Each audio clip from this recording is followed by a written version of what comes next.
그동안 잘들 지내셨습니까? 네. 네.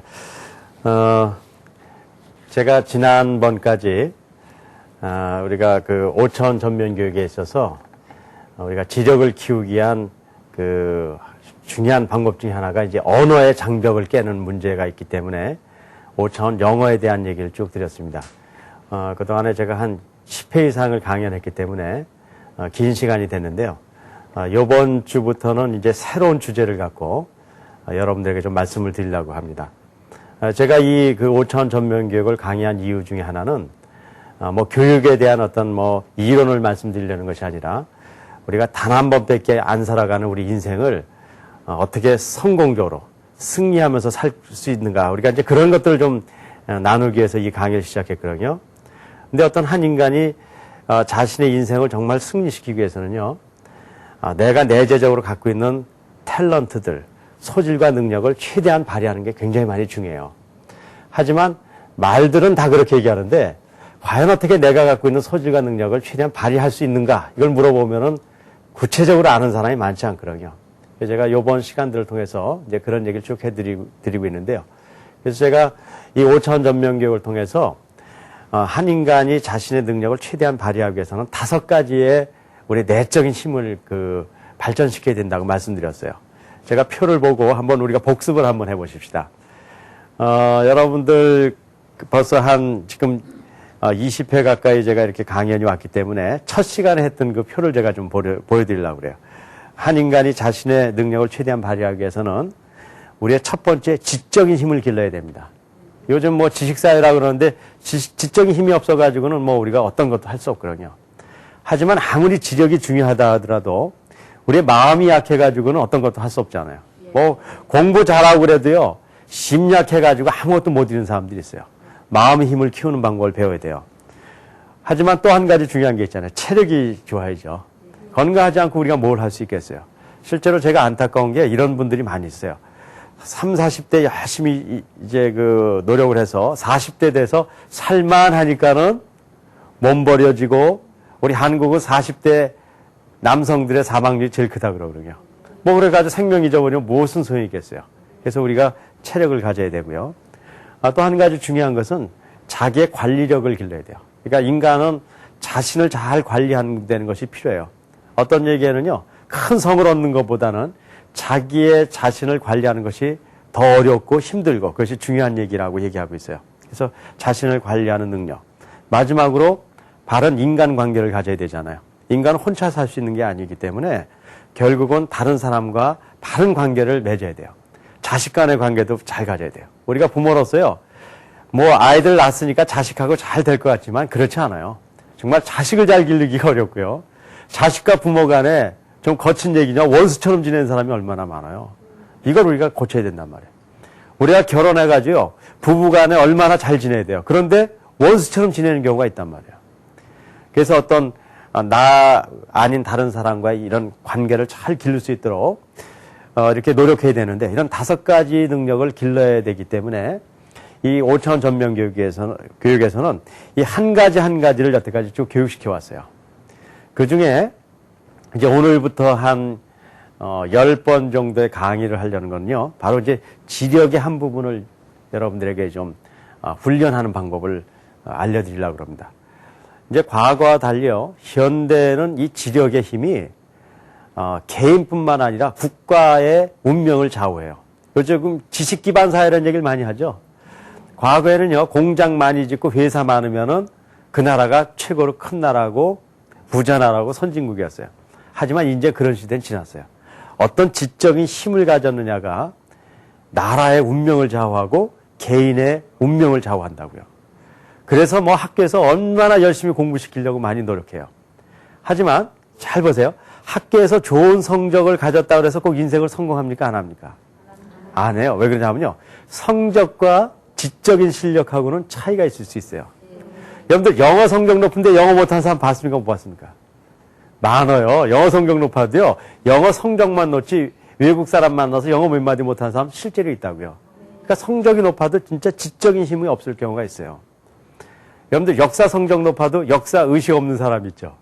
그건 성적만 높지 실력은 없는 거예요. 윤리 성적은 높은데요. 사기치는 사람이 있나요, 없나요? 너무나 많아요. 그러니까는 실제로 어떤 성적이 높다고 해서 그것이 진짜 자기의 실력이 되는 것이 아니에요. 그래서 지적인 힘을 갖기 위해서는 두 가지 힘을 가져야 됩니다. 그래서 오늘 이제 그 두 가지 힘 중에 하나를 설명드리려고 해요. 우리가 인간이 정말 이 머리를 써서 지력의 힘을 가지려면 첫째, 언어 능력을 가져야 돼요. 그러니까 말을 잘해야 되잖아요. 그렇죠? 일단 말을 잘해야지 말과 글을 잘 이해해야지 무슨 지적인 힘이 있는 거죠. 글을 못 보는 사람이 무슨 지력의 힘이 있겠어요. 특별히 이제 언어 능력 중에 현대에 와서는 내 모국어 플러스 외국어도 잘해야 돼. 그렇죠? 특별히 외국어 중에 현대 사회 같은 경우는 영어 같은 걸 잘할 필요가 있죠. 그래서 지난 한 10여 주간 제가 이런 언어 능력, 외국어 능력에 대한 훈련을 같이 했어요. 그래서 제가 지난번에 했던 얘기는 뭐냐면요. 누구나 언어를 다 잘할 수 있다는 거예요. 외국어를 누구나 다 할 수 있다는 거예요. 뭐 우리가 그렇게 어려워하는 영어도 사실 3, 4개월, 6개월만 꾸준히 좀 이런 좋은 방법을 택하면은 다 누구나 할 수 있다는 걸 제가 여태까지 강의 드렸어요. 그 다음에 또 하나는요. 지식 운영 능력이 있어야 돼요. 이게 이제 뭔가를 제가 설명드릴게요. 옛날에는 아는 것이 힘이다 그랬죠. 즉 지식이 뭐예요? 우리의 힘이 됐단 말이에요. 하지만 최근에는요. 그것만 갖고는 안 돼요. 아무리 지식이 많더라도 그것이 힘이 안 될 수가 있어요. 왜 그러냐면요. 그게 현대 문명의 특징인데요. 현대 문명의 특징은 뭐냐면요. 지식이 폭발적으로 늘어나는 거예요. 하루에도요. 한 80만 건의 새로운 지식이 나온다고 얘기하고 있고요. 어떤 미래학자가 연구를 해보니까요. 2020년 얼마 남지 않았죠. 2020년이 되면 73일마다 지식이 2배로 늘어난다는 거예요. 그러니까 엄청나게 늘어나는 거 아니에요? 그런 상황에서 어떤 사람이 박사학위를 받았어요. 내가 박사네. 그 자랑스러워해요. 그런데요. 옛날엔 그게 큰 자랑이었지만요. 요즘 안 그래요. 한 3, 4개월만 지나면요. 내가 일생을 두고 공부한 것보다 훨씬 더 고도의 지식이요. 세상에 펼쳐져 있단 말이에요. 이런 시대에 지식을 많이 가진 것만 가지고 내 지력이 될까요? 안 될까요? 안 돼요. 이런 시대의 지력은 뭐냐면요. 나한테 가져온 지식만 갖고는 안 되고 그 지식을 어떻게 해야 돼요? 운영해야 돼요. 운전할 수 있는 능력을 가져야 돼요. 그게 바로 지력이에요. 그걸 컴퓨터를 생각하면 금방 이해할 수 있는데 여러분들 컴퓨터는 조금씩 다 해보셨죠? 컴퓨터에 데이터를 넣어두는 메모리 장치가 있습니까? 없습니까? 있죠? 거기에 자료를 굉장히 많이 넣어놨어요. 그렇다고 해서 컴퓨터에서 결과가 탁 나오냐면 그렇지 않아요. 아무리 자료가 있더라도 그것이 결과로 나오려면 뭐가 있어야 되냐면요. 운영 시스템이라는 게 있는데요. 윈도우즈, 도스 그런 거 들어보셨어요? 윈도우 같은 걸 돌려야지만 데이터 자료가 결국은 결과가 나오잖아요. 그러니까 진짜 지력은 지식뿐만 아니라 그걸 어떻게 해야 돼요? 운영하는 능력을 가져야 돼요. 그게 뭔지 아세요? 지혜예요. 지혜를 여러 가지로 얘기하지만 지혜의 정의 중에 하나는 뭐냐면요. 지식을 어떻게 하는 거예요? 바르게 운영하는 힘, 운전하는 힘이 바로 지혜예요. 그러니까 현대사의 지력은 그럼 뭐하고 같을까요? 지식이 아니라 뭘까요? 지혜란 말이에요. 그러니까 옛날엔 지식만 갖고도 됐어요. 하지만 이제는 지식만 갖고는 안 되고 지혜를 가져야 되는데 지혜로워져야 된다는 얘기 많이 합니까? 안 합니까? 하지만 지혜로워지라고 얘기를 하지만 어떻게 해야지 지혜로워지는지는 얘기 안 해주잖아요. 그런데 지혜로워지려면 어떻게 되냐면 뭐를 가져야 돼요? 지식을 운영하는 방법을 배우면은 바로 어떻게 되는 거예요? 지혜로워지는 거예요. 그래서 제가 오늘 이 시간에 뭘 하냐면요. 지식을 운영하는 방법을 알려드릴 거예요.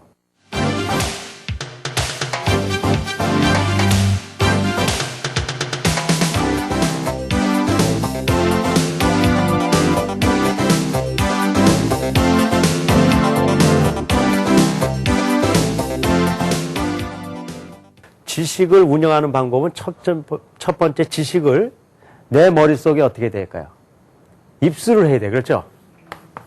머릿속에 지식이 어떻게 돼야 돼요? 들어와야 되잖아요. 그렇죠?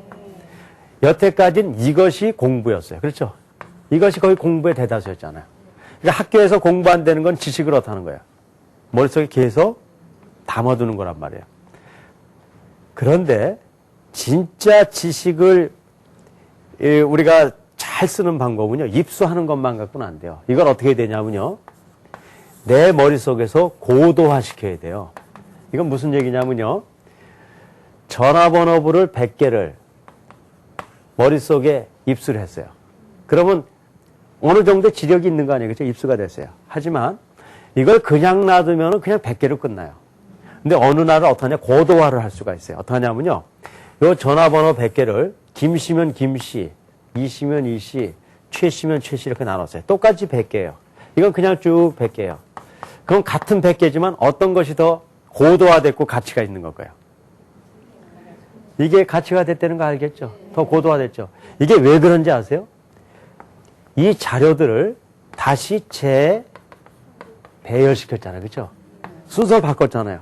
그러니까는 지식이 들어온 걸 가만 놔둔 것보다 그거를 내 머릿속에서 자꾸 바꿔버리면 어떻게 돼요? 그것이 훨씬 고도화된다는 거예요. 근데 여태까지 우리 공부를 뭐만 했냐면요, 입수하는 것만 배웠다고요. 그러니까는 지력이 어때요? 아주 낮은 거예요.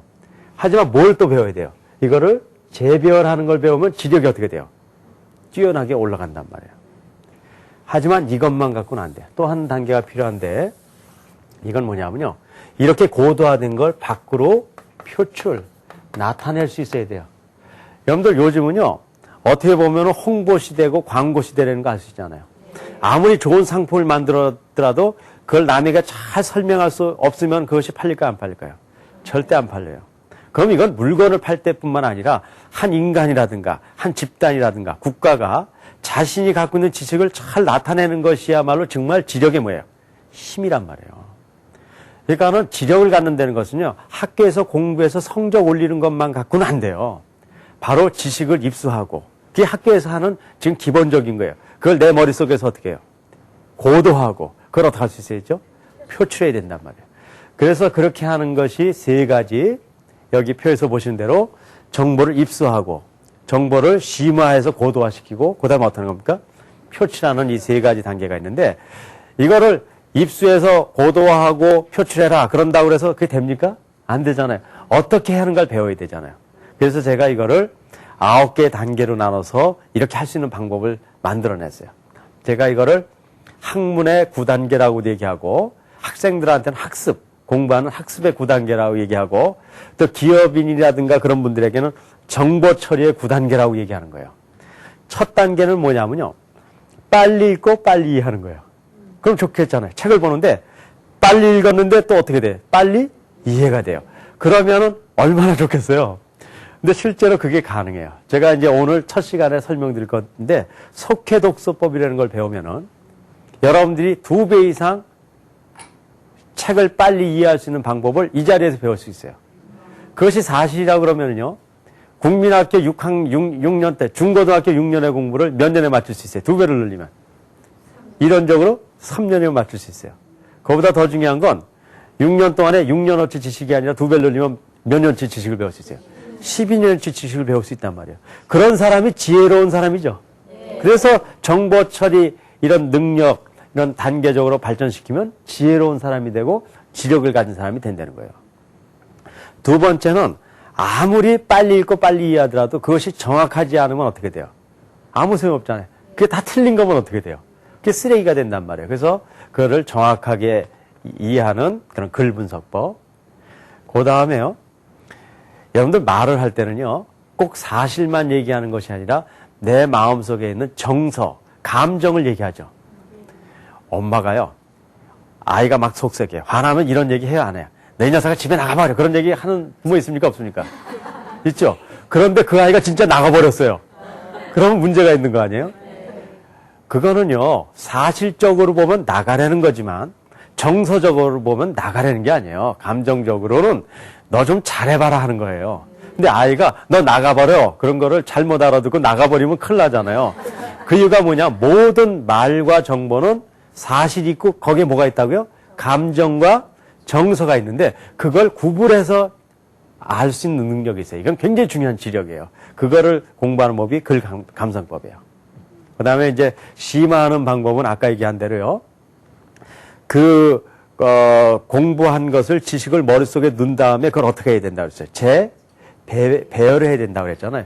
재배열하는 방법은 고공학습법과 상관관계학습법이 있다 그러는데, 고공학습법은 뭐냐면요, 먼저 전체를 보고 부분을 보는 거예요. 동양의 지혜에서 이런 말이 있죠. 먼저 숲을 보고 뭘 봐야 된다 그래요. 나무를 봐야 된다 그러잖아요.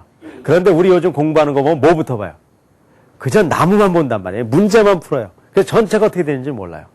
역사 공부를 하더라도요, 역사의 지식은 몇 개 있지만 역사가 어떻게 되는지 몰라요. 왜 그러냐면요, 전체를 보는 능력이 없어서 이 지식을 질서화하지 못하기 때문에 그래요. 그런 걸 배우는 거예요. 그래서 이제 그런 것들을 통해서 개념심화학습법, 질문학습법, 이제 나중에 다 배울 겁니다. 이런 것들을 하면은요, 지식이 그냥 있는 게 아니라 내 머릿속에서 어떻게 돼요? 점점 가치가 높아지는 거예요. 그 다음에는 그걸 어떻게 해야 돼요? 바깥으로 표출해야 되잖아요. 표출하는 가장 좋은 방법은 글과 뭘 하는 거예요? 말로 나타내는 거예요. 근데 말도 중요하지만요, 글쓰기를 먼저 배울 필요가 있어요. 어떤 사람은요, 말은 잘하지만 글을 쓰게 하면 어떨 수 있어요? 잘 못 쓰는 경우가 있거든요. 왜 그러냐면요, 말은 뭐 이렇게 뭐 바꿔가서 할 수 있지만 글이라는 거는 기록으로 남는 거기 때문에 글이 굉장히 분석적으로 능력을, 지적인 능력을 이렇게 금방 할 수가 있어요. 옛날에요, 과거 시험이라는 거 있었잖아요. 그럴 때 뭐로 장원급제해요? 글 제목을 하나 주고 그걸 이렇게 적으면은 뭐 어사또도 되고 그러잖아요.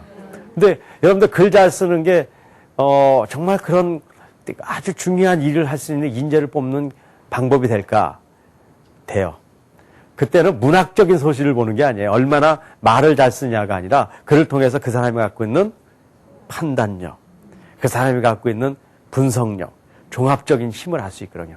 그래서 글쓰기를 배워야 되는데, 여러분들 글쓰기를 굉장히 어려워하잖아요. 하지만 제가 여러분들 이 강의를 통해서 글 쓰는 방법을 아주 쉽게 알려드릴게요. 누구나 글을 쓸 수 있어요. 저는 저술가는 아니지만 지금까지 제가 한 20편 이상의 책을 썼는데, 그 이유는요, 제가 글을 잘 쓰는 사람, 뭐 어떤 문학적인 능력이 있어서가 아니라 이런 근본적인 원리를 알기 때문에 그래요. 그 다음에 그 정보를 표현한 방법은 글만 갖고는 안 돼요. 그림이라든가 도표로 잘 나타낼 수 있을 때 더 가치가 있어지는 거고요. 또 이제 더 깊이 나가면은 식으로 나타날 수 있는 능력들, 그런 걸 가져야 돼요. 이제 그런 것이 이제 수학도 이용되고 그러는데, 그래서 이런 9가지 단계가 있는데, 이거를 제가 이번 기간들을 통해서 한 가지씩 설명을 드리도록 할게요. 좀 기대가 되십니까? 네. 그럼 오늘 첫 번째 뭘 제가 한다고 그랬죠? 지력 키우기요. 지력을 키운다는 거는 뭘 키우는 거, 첫 단계는 속해 독서법. 속해 독서법은 아까 얘기한 대로요, 지력의 가장 중요한 건 뭐냐면요, 독서 능력이에요. 그렇죠? 독서라는 건 뭘 읽는 거예요? 책을 보는 거죠. 그렇죠? 네, 독서 능력인데, 지금 이제 독서 능력이 어떤가를 보면은요, 이렇다는 거예요. 한국 사람들에게요, 책을 어느 정도 읽는가를 이렇게 조사를 해보면요, 뭐 대학을 나왔건 아니면은 또 뭐 공부를 더 많이 해서 박사가 됐건 교수가 됐건 평균적으로 한국 사람이 책을 읽는 속도가 있어요. 어느 정도 되냐면 1분에요 500자 정도를 읽어요. 몇 자요? 500자. 그런데요, 이게 좀 안타까운 통계예요. 정상적인 한국 사람은 몇 자를 읽어야지 정상적이냐면요, 1200자 정도를 읽는 게 정상적이에요. 그렇다 그러면요, 우리는 지적으로 정상이에요, 비정상이에요? 아주 비정상이에요. 그러니까요, 만약에 저걸 정상화 시킬 수만 있다 그러면은 1200자 내외를 읽을 수 있단 말이에요. 그럼 아까 얘기대로 중고등학교 6년의 공부를 3년에 마칠 수 있고 6년 동안에 12년어치 지식을 얻을 수가 있단 말이에요. 그럼 이것이 정말 가능한가? 가능해요. 그럼 그 방법이 뭔가를 알려드릴게요. 일반적으로 그 이유는요, 몇 가지 이유가 있어요. 그렇게 안 되는 이유가 있다고요. 그걸 이제 우리가 찾아내가지고, 이제 그걸 개선시키면 우리가 글을 잘 읽을 수가 있거든요. 그러면 이제 제가요, 왜 우리가 이런 글을 읽는데 문제가 있는가를 제가 좀 알려드릴게요. 책을 아무리 빨리 읽더라도 이해가 안 되면 의미가 있어요, 없어요? 과거에 속독이라는 얘기 많이 들어보셨습니까? 네. 속독이라는 것이 진짜 이루어지면 참 좋은 거예요. 그렇죠? 뭐, 10배, 100배 빨라 읽는다는 거예요. 아니에요? 그래서 속도 훈련도 하고 그러는데 실제로 속독에 성공한 사람은 그렇게 많지 않아요. 뭐 많이 빨리 읽었는데 어떻게 돼요? 내용이 안 들어온단 말이에요. 그래서 저는 속독이라는 거에 대해서는 그렇게 좋은 방법이라 생각하지 않아요. 물론 이거 성공시키면 좋은 방법이지만. 그래서 저는 어떤 방법을 택하냐면요. 빨리 읽는 것보다 빨리 이해되는 속해가 중요하다고 봐요. 그래서 2배만 빨리 읽어도 엄청난 일이 생기잖아요. 자, 그런데 이렇게 빨리 이해하려다 보면은 사람들이 어떤 생각을 하냐면요. 아, 이게 빨리 보다 보면 이해가 안 되는 거라고 생각한단 말이에요.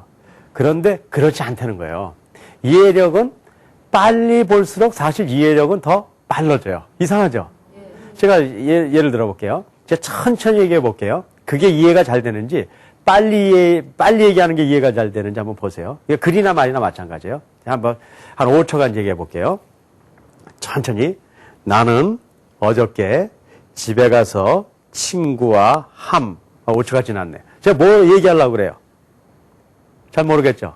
제가 한번 빨리 얘기해 볼게요. 잘 들어보세요. 난 어저께 집에 가서 친구와 함께 TV도 보고 저녁도 먹고 즐거운 시간을 가졌다. 4초도 안 지났네. 제가 얘기하는 얘기 이해되세요? 안 되세요? 되죠? 빨리 얘기했는데 어떻게 이해가 되세요? 이해되는 건요. 빠르게 있는 게 아니에요. 주어진 시간 내에 정보가 많이 들어오면 이해가 잘 되는 거고요. 들어온 게 없으면 어떻게 돼요? 이해가 잘 안 돼버리는 거예요. 물론요. 떼떼떼떼떼 해가지고 들리지가 않으면 안 되는 거지만 들리는 한 빨라도 상관없다는 거예요. 그래서 실제적으로 우리가 이제 글을 읽을 때 이제 빨리 읽어도 되는데 한국 사람들이 왜 이 글을 빨리 읽을 수가 없냐면요. 실제로 아까 몇 자 정도밖에 못 읽는다고 그랬어요. 500자밖에 못 읽는다고 그랬죠. 그 이유를 설명드릴게요.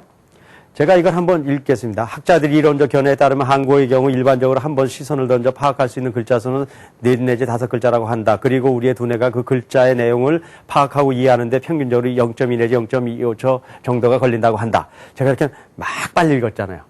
그러면은 1분에 한 몇 장 정도 읽을 수 있냐면요. 사람들이 한 500자 정도를 읽어요. 1분에. 이게 무슨 얘기냐면요. 우리가 보통 이게 글을 읽으면 지금 뭐로 보는 것 같아요? 눈으로 보는 것 같잖아요? 근데 사람들이 눈으로 안 본다는 거예요.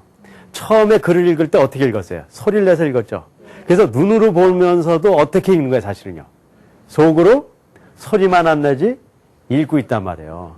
그러니까 사람들이 어떤 버릇이냐면요. 눈으로 보는 것 같지만 어떻게 하는 거예요? 읽고 있는 거예요. 그러니까 아무리 봐야 몇 자밖에 못 읽어요. 500자밖에 못 읽는단 말이에요. 그래서 이거를 막아버려야 돼요. 이걸 없애버리면 그 다음에 어떻게 돼요? 실제로 눈으로 보게 된단 말이에요. 그런데 두 번째요. 이거는 이제 속으로 읽는 거예요.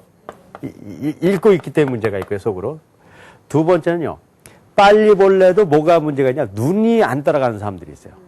여러분들 책을 읽는 모습을 보면요. 눈이 어떻게 되냐면 쭉 눈이 이렇게 읽는 게 아니라요. 대다수 어떻게 읽냐면요. 앞으로 쓱 갔다가 또 뒤로 갔다가 이렇게 사람들이 책을 읽어요. 그러니까 눈의 움직임이 척척척 이렇게 움직이지 못하고 어떻게 돼요? 뭐 이런 식으로 움직이니까 어떻게 돼요? 눈으로 보더라도 늦어버리는 거예요. 그래서 만약에 우리가 눈의 훈련들을 통해서요. 눈의 움직임을 척척척 빨리 하게 하면 어떻게 되냐면 눈이 빨리 움직여가지고 그 사람의 속도가 빨라지는 거예요. 보통 속독의 훈련이 이런 데를 속독을 합니다. 그런데 저는 뭐가 중요하다고 지금요? 속해. 빨리 이해하는 게 중요하잖아요. 이해하는 이해의 기본적인 원리를 알고 읽어야 돼요. 그래서 이제 요 세 가지를 익히면은 어떤 일이 생기냐면요. 여러분들 누구나 500자 읽던 사람들이 정상적인 몇 자를 읽어준다는 거예요. 1200자 내외를 읽어줘요.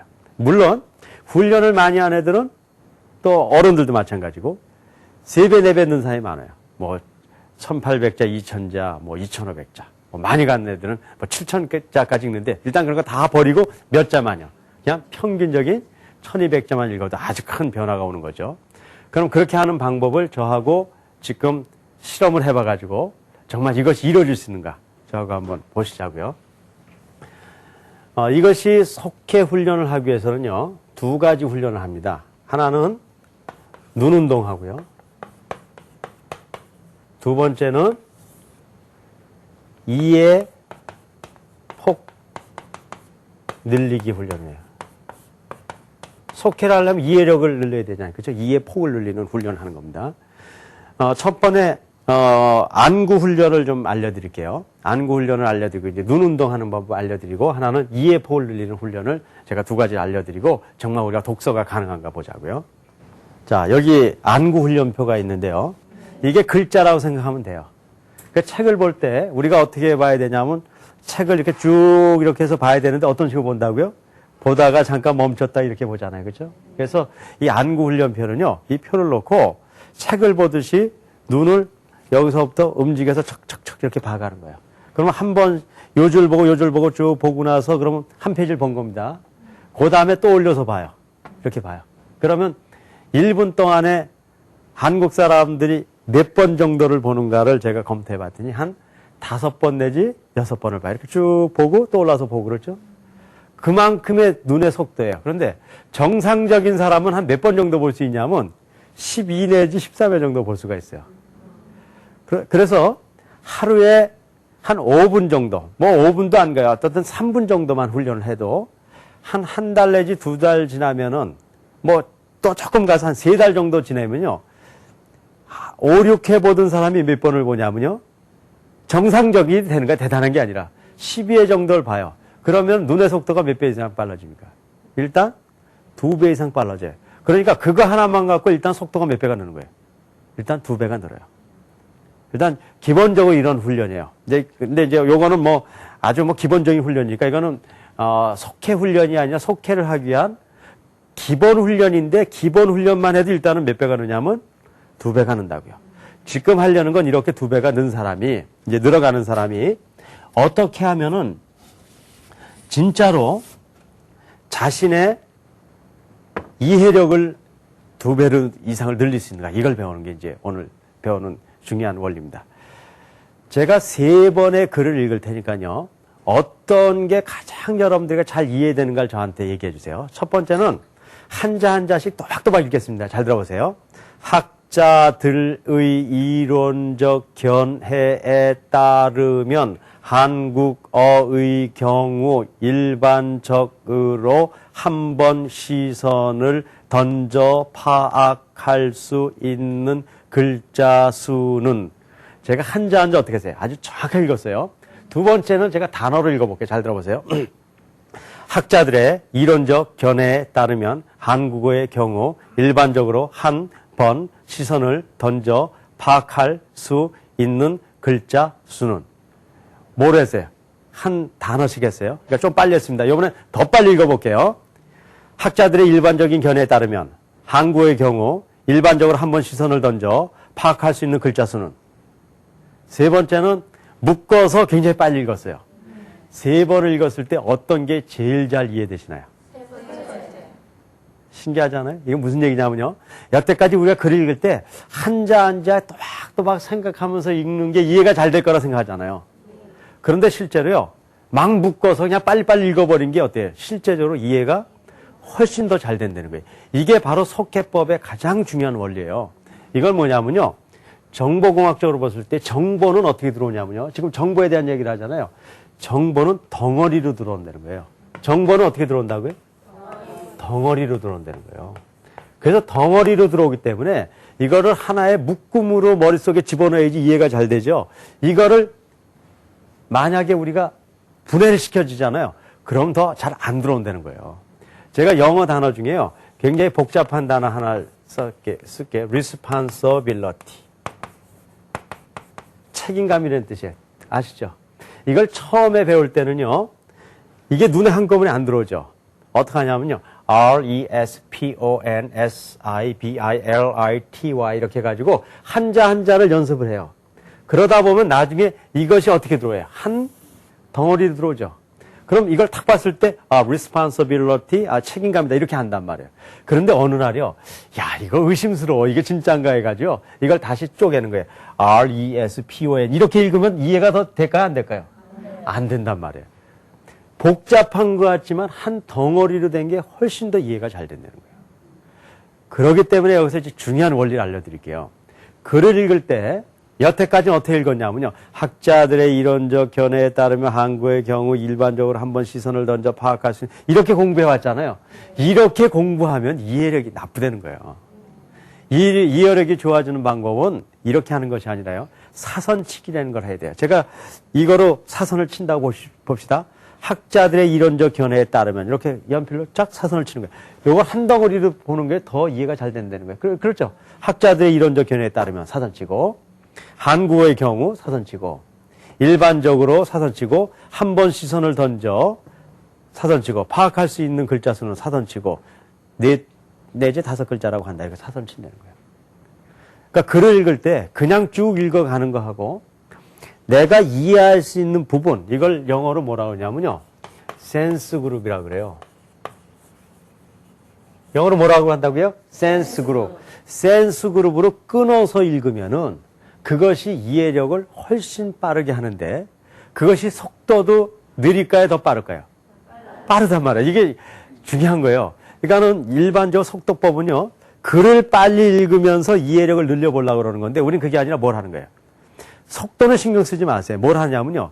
센스 그룹, 이해하는 폭들을 갖고 이렇게 읽어가면은 이해도 빨리 될 뿐만 아니라 그것이 모두 빠르게 만들어요. 속도도 빠르게 만드는 거예요. 그러니까 속도를 빠르는 게 목적이 아닌데 보너스로 속도는 어떻게 되는 거예요? 빨라져 버리는 거예요. 하지만 진짜 중요한 건 뭐예요? 이해력을 늘리는 거예요. 이해력을 늘리는 가장 키포인트는 뭐냐면요. 센스 그룹으로 끊어서 읽는 거예요. 여러분들 저희가 이제 이런 것들을 쭉 해보니까요. 아까 얘기대로 3개월 정도 훈련하잖아요. 3개월 정도로 훈련하면은 일단은 안구 훈련을 통해서 몇 배는 늘어요. 일단 2배는 기본적으로 는단 말이에요. 그 다음에 센스 그룹을 이렇게 잘라가는 걸 통해서 아이들의 이해력이 빨라져요. 자, 봅시다. 하나만 얘기해 드릴게요. 학자들의 이론적 견해에 따르면 한국의 경우 한 번 시선을 던져 파악할 수 있는 글자 수는 이렇게 끊어가요. 그런데요, 자꾸 끊어가는 연습을 하면은 끊어가는 폭이 좁아질까요? 넓어질까요? 넓어져요. 아, 이제 굉장히 중요한 걸 하셨네. 넓어졌다는 거는요, 글자의 폭이 넓어졌다는 의미는 뭐냐면 한 번에 생각하는 이해의 폭이 어떻게 됐다는 거예요. 넓어졌다. 그게 증거예요. 그러니까 처음엔 이렇게 끊어 있는 게 몇 자 안 되는데 갈수록 어떻게 돼요? 점점 넓어져요. 그래서 2배가 넓어지면 이해의 폭이 몇 배가 넓어진 거예요? 2배가. 그러니까 초기 학자들의 이론적 견해에 따르면 뭐 이렇게 읽던 사람이 학자들의 이론적 견해에 따르면 한국의 경우 한번 시선을 던져 파악할 수 있는 글자 수는 4-5글자라고 한다. 3번에 끊어서도 알 수 있다고요. 많이 연습되면 2번 해도 돼요. 많이 연습되는 사람은요. 그냥 이렇게도 끊어 읽어간단 말이에요. 그건 연습을 통해서 속도가 빨라지는 게 아니라 뭐가 빨라지는 거예요? 이해력이 빨라지는 거란 말이에요. 그래서 이제는 우리가요. 독서를 하더라도 그냥 옛날처럼 하는 독서에서 벗어나서 정말 정보가 어떻게 되는가의 그 인지공학적인 근본적인 원리를 알고 그런 독서를 해나가면 된단 말이에요. 그래서 이것이 속해 독서법의 가장 중요한 방법이고 저는 모든 독서를 그런 식으로 해나가요. 그냥 필요에 따라서 책이 있으면은 그냥 읽는 게 아니라 안구 훈련 몇 번 하고 그러면 눈이 아주 그냥 부드러워진다고요. 그럼 빠른 그런 속도를 갖고 센스 그룹을 끊어서 읽어가면은요. 그 독서의 능력들이 상당 부분 향상되고 한 3-4개월 만에 특별한 경우가 아닌 경우에는 뭐 게으름 피우지 않는 경우에는 2배 이상의 정보 처리 능력을 가질 수가 있단 말이에요. 이제 앞으로 그래서 저는 우리 이 방송을 듣는 사람이나 어떤 사람이든지 한국 사회에서 이 정보 처리 능력을 일단 1단계로 2배 늘리는 운동을 좀 시작하려고 해요. 모든 학교의 아이들이 그렇게 한다 그러면 우리의 지적인 힘이 몇 배가 느는 거예요. 2배가 느는 거예요. 근데 이게 시간이 오래 걸리는 것도 아니고 돈이 드는 것도 아니란 말이에요. 실제로 우리의 근본적인 학문의 원리만 알면 누구나 할 수 있다는 거죠. 여러분들 이런 독서 운동 해볼 마음이 있습니까? 없습니까? 네, 이거는 누구나 할 수 있어요. 그래서 여러분들 오늘 첫 시간이기 때문에 간단히 이제 2배로 이해하는 방법에 대한 걸 제가 설명을 드리고요. 여러분들 오늘 강의 들으시면서 혹시 이제는 좀 이해가 안 되는 부분이나 또 여러분들이 좀 궁금한 그런 그 내용들이 있으면은 한번 제가 얘기를 좀 듣는 시간들을 좀 갖도록 하고요. 빨리 읽고 이해해서 정보를 늘린다는 건 결국은 아까 얘기대로 독서를 한다는 걸 얘기하잖아요. 이제 독서를 하는데 빨리 많이 읽었어요. 근데 읽으면은 지식이 어떻게 되는 거니까? 내 안에 여기 데려오면 입수되는 거 아니에요? 그렇죠? 그런데 입수되는 것만 갖고는 안 된다고 그랬잖아. 이것이 어떻게 돼야 돼요? 내 안에서 고도화돼야 되잖아요. 고도화돼야 되는데 실제적으로 이 고도화되는 방법을 조금 알아야 된단 말이에요. 이 방법은 독서에 우리의 습관을 좀 바꿔야지 이것이 이제 고도화시킬 수 있어요. 한 예를 들게요. 여러분들 60분 시간이 있으면요. 독서를 한다 그러면 몇 분 동안에 독서를 하는 거예요? 60분 동안에 뭘 하는 거예요? 책을 읽잖아요. 그렇죠? 책을 60분 동안에 읽어서 지식을 얻는다고요. 이것이 우리의 일반적인 독서 방법이에요. 하지만 제가 오늘 이 학문의 9단계를 하면서 좋은 독서 방법을 설명드릴게요. 어떠냐면요. 책을 60분을 읽지 말고요. 몇 분만 읽냐면요. 40분만 읽는 거예요. 그러면은 옛날보다 많이 못 읽었죠? 그럼 손해본 것 같죠? 아니란 말이야. 나머지 몇 분이 남았어요? 20분이 남았잖아요. 20분은 뭘 하냐면요. 읽은 걸 갖고 더 읽지 말고요. 읽은 걸 갖고 머릿속으로 생각을 해요. 그럼 이 생각하는 동안에 뭐가 일어날까요? 지식이 쌓이는 게 아니에요. 읽으면서 쌓였고 지식이 재배열이 된단 말이에요. 막 이렇게 바뀌고 막 재배열이 될까요? 그럼 이 재배열이 되는 동안에 뭐가 될까요? 가치가 높아져서 고도화가 된단 말이에요. 그러니까요. 여태까지 우리가 빨리 이걸 전환해야 되는데 여태까지 우리가 책을 읽으면서 어떤 방법을 많이 썼냐면요. 책을 읽는데 우리의 시간을 투자했단 말이에요. 그렇게 하면 안 된다는 거예요. 읽는 데는 어느 정도 투자하고 나머지를 뭐 하는 데 쓰자는 거예요? 생각을 하는 거예요. 그러면 처음엔 손해보는 것 같아요. 60분 읽는 양보다 적잖아요. 하지만 재배열이 되는 동안에 고도화되니까 가치는 어떻게 돼요? 점점 높아지죠. 그래서요. 손해본 것 같지만 재배열되면서 2배, 3배, 10배, 100배, 10,000배까지 어떻게 돼요? 가치는 더 높아진단 말이에요. 역사를 이렇게 보면요. 역사 지식은 있지만 뭐는 없을까요? 역사 의식은 없는 거예요. 우리가 이렇게 공부했기 때문에 역사 시험은 잘 보죠. 역사 의식은 없는 사람이 되는 거예요. 하지만 역사책을 읽고 시간을 낭비하는 것 같지만 생각하면요. 이것이 재배열돼서 역사 의식이 생기고 진짜 역사 실력이 나는 거예요. 그 다음에 한 가지 더 한다 그러면요. 이렇게 생각한 거는 항상 머릿속에 생각난 거는 쓰기를 해야 돼요. 적어놔야 돼요. 여기 보자면 뭐 하는 거예요? 정보를 표출하는 거죠. 이 표출하는 능력들을 훈련해야 돼요. 그래서 이제 오늘 이후에 여러분들 이렇게만 하면요. 지력이 2배 이상 누구나 늘어요. 책이 있으면은 60분 시간이 있으면은 60분대에 책 보지 말라는 거예요. 어떻게 해요? 40분만 보는데 뭐로 봐요? 센스 그룹을 끊어서 봐요. 그럼 시간이 지나면 몇 배 이상 빨리기도 더 늘어요. 2배 이상 빨라요. 그러니까 속도도 늦어지는 게 아니에요. 그렇죠? 그 다음에 시간이 20분이 남은 20분 동안 어떻게 하는 거예요? 그거를 절대로 더 보지 마요. 욕심 부려서 지식을 더 넣으려고 그러지 말고 그 지식을 어떻게 하는 거예요? 내 머릿속에서 계속 재배열시키는 거예요. 재배열시키는 것은 오로지 한 가지 방법이에요. 생각하는 것이 재배열하는 거예요. 많은 사람들이 어떻게 재배열하는가? 생각하면 재배열이 돼요. 여러분들 그럴 거 아니에요? 여러분들 과거에요. 일어났던 많은 일도요. 머릿속에 생각하면은 거기서 뭐가 돼요? 아, 내가 잘못했던 것도 생각나고 잘한 것도 생각나고 그걸 통해서 개선해야 될 점도 나오고 그것이 전부 생각하는 데서 나오는 거란 말이에요. 우리는 독서하는데 무슨 훈련을 못했냐면요. 생각하는 훈련을 거의 안 했단 말이에요. 지식을 머릿속에 쌓아놓는 훈련만 했죠. 하지만요. 아무리 좋은 생각이 있더라도 그것을 적어놨을 때만 지적인 힘이 돼요. 여러분들 많은 좋은 생각들이 과거에 떠올랐더라도요. 그것을 적어놓지 않잖아요. 그거는 버려지는 거예요. 그렇기 때문에 이제는 우리가 이걸 바꿔야 돼요. 속해 독서하고 생각하고 적는 훈련.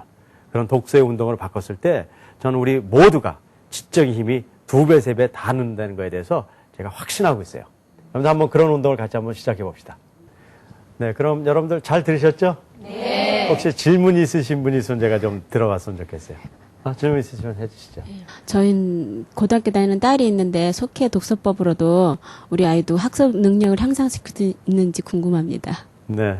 우리 어머니들의 제일 관심은 어떻게 하면 이 공부에 이런 것도 활용할까 그런 것 같아요.